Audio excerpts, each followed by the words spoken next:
Okay, hi YouTube. Happy New Year, happy 2020. I hope you guys had a great holiday break. I know I did, and I took a fat ass break. Like, it's straight up been maybe a month since I last filmed a video, but we're starting off the new year with a bang. Today's video is going to be an extremely honest one. I'm going to be answering your questions on what it's really like to be a YouTuber. I got this idea from Rachel Ballinger, and I started my YouTube channel on January 15th, 2009. So in 4 days, it will be my 11th anniversary of being on YouTube, which is kind of why I wanted to make this video now. I found that throughout my time as being a YouTuber that there are a lot of misconceptions about the job. So I went on Twitter and I asked you guys to ask me literally anything you wanted to know about what it is really like to be a YouTuber. And again, I'm gonna answer every single question completely honestly. So don't take anything the wrong way. I just wanna be transparent because I think this job is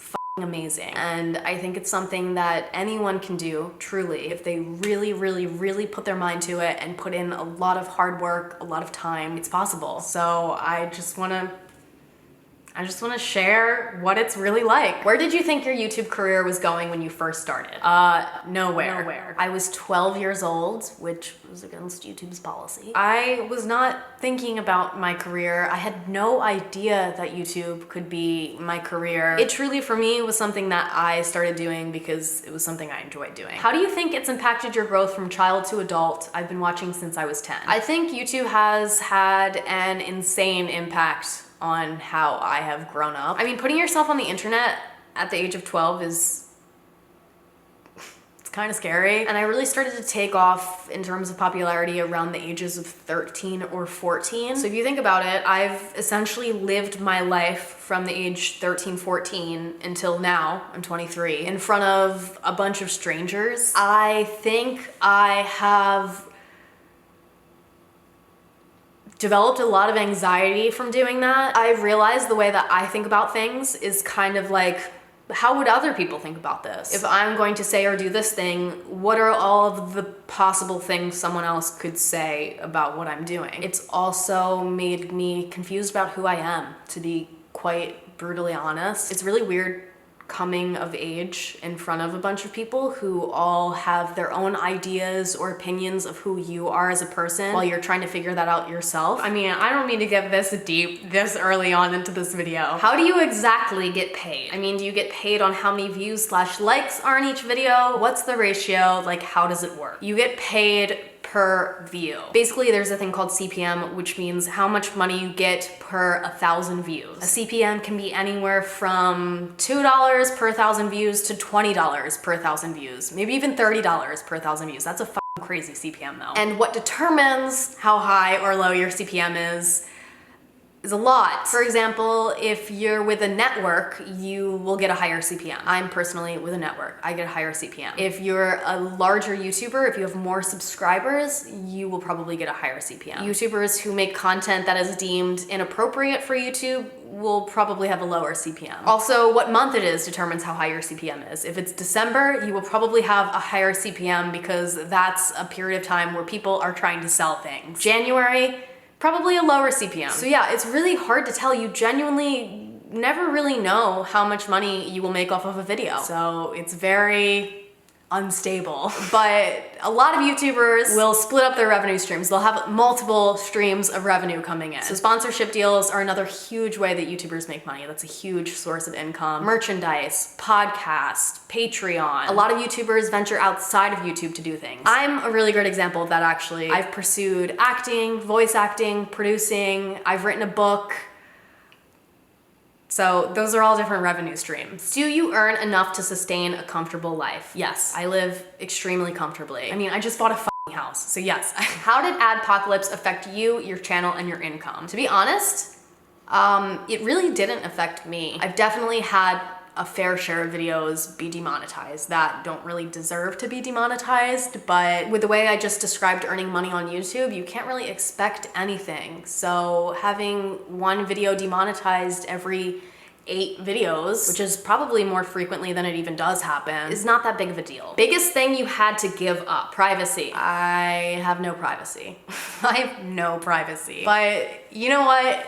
it's a part of the job and it doesn't really bother me anymore. What's your weekly routine for working on videos? So for strictly videos, usually at the end of a month, I will plan out content for the next month. Every Monday, I will kind of plan the video of the week and make sure I have everything I need to do it. I film on Tuesdays, and then I have Wednesday, Thursday, and Friday to edit. And I will usually use all 3 of those days. Not straight, like I do other things also, but editing a video, to be honest, takes anywhere from 20 to 40 hours. So it's all about kind of splitting that time up between the 3 days so I don't go insane from sitting in front of my computer for 20 hours straight. Is it hard for you to sit down and film videos weekly? Yes.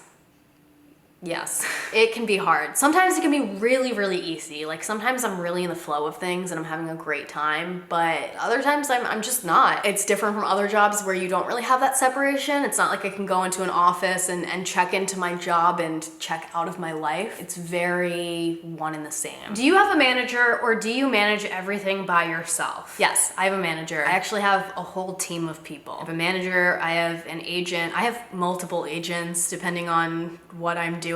So I have a digital agent, an agent for acting, an agent for voice acting, an agent for literature, an agent for touring, an agent for a podcast, etc. And I also have a lawyer. Do you need to move to California to be successful?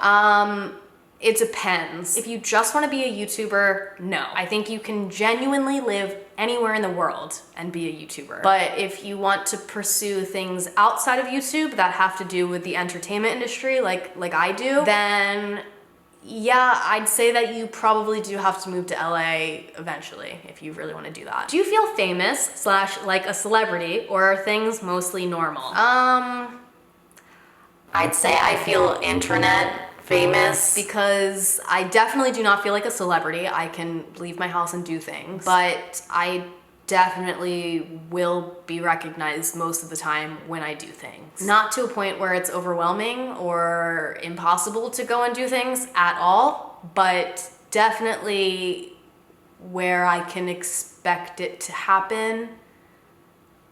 Does that make sense? It's like really kind of just in the middle, I guess. Does it make the job more or less fun when your audience wants a certain type of content? Like, does it add more stress, or does it make you feel good that people want more of one thing? I don't think it adds more stress. It does put kind of like a boundary on me when I feel like I'm doing a job that has no boundaries, if that makes sense. It takes away a little bit of that freedom, but at the same time, it does feel nice that people like something so much that they want to see more of it. It takes a little bit of that pressure off of trying to figure out what exactly I'm gonna do. It's really like a double-edged sword, but I'd say it's more of a positive thing than a negative thing. How hard is it to get sponsors? Do you have to reach out? It depends on the deal, but most of the time brands / sponsors will reach out to my manager or agent to set up a deal with me. Or if it's a brand that I enjoy using and I'm interested in working with them, I will have my team reach out to them to try and set something up. But that's a little bit more rare. So it's not really hard. They're just kind of always reaching out. They always want to advertise.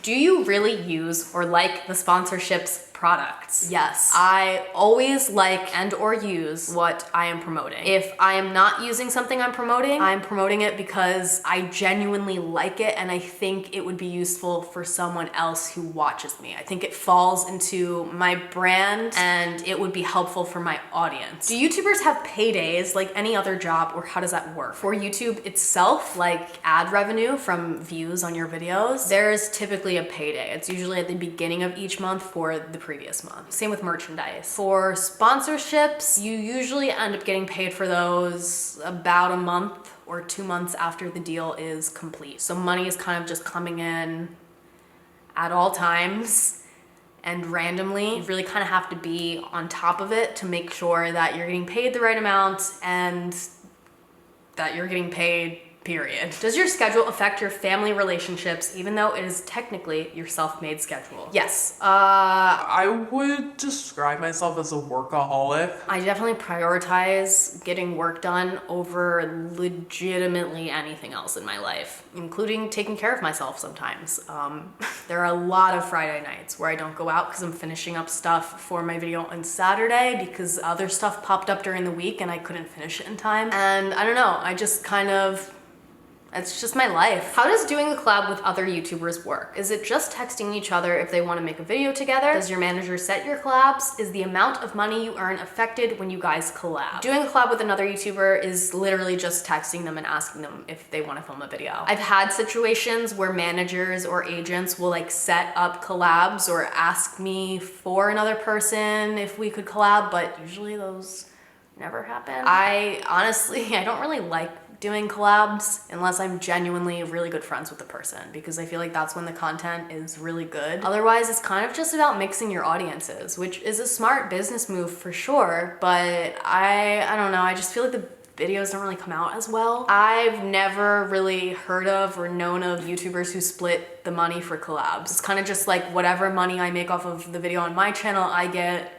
and vice versa. Has YouTube affected your mental health in any way? Well, YouTube is not necessarily a physically straining job. Like, I don't have to wake up at 4 a.m. and work somewhere for 12 hours. It is definitely a mentally and emotionally straining job. What is it like having your life be your brand? Okay, there's pros and cons. Pros being, I will never ever run out of things to do or say or talk about because my life is always continuing, and so I'll always have a brand because I'll always have a life. But there is not a lot of separation between my personal life and my job. So it's a good thing and a bad thing, because yeah. Have you ever seriously thought about quitting? I mean, yes, I've thought about quitting. Seriously though, no. Not really. I definitely have gotten frustrated or discouraged, but at the end of the day, I really love what I do. Have you ever thought about what you would do if you could no longer afford to be a YouTuber? I got a lot of questions like this. Also a lot of questions that were phrased like, what's your plan B, basically? And Kind of offensive. Just gonna say it. no, I get why that's a serious question and a serious thing to think about. I don't like to think like that. I don't want to give myself a plan B because that will make me feel like I have to use it. I'd rather just continue to really believe in myself and focus on it working out. Realistically, when do you think you're going to stop making videos? Realistically, I have no idea. I have no idea. What do you think you'll do after YouTube, career / job wise? Again, I have no idea when I'm gonna stop doing this, but when I think about my long-term goals for my career, I would love to continue acting, and I ultimately would love to have my own production company. But yeah, those are all my questions. I've been filming for a long ass time, like more than I usually film for. I hope you learned something new about what I do, and if you did, if you liked this video, make sure to give it a big thumbs up because it really helps out my channel, or leave a comment because I love reading your comments. Thank you guys for 11 years on YouTube. Here's to 11 more, and I will see you all next Saturday with another new video. Bye.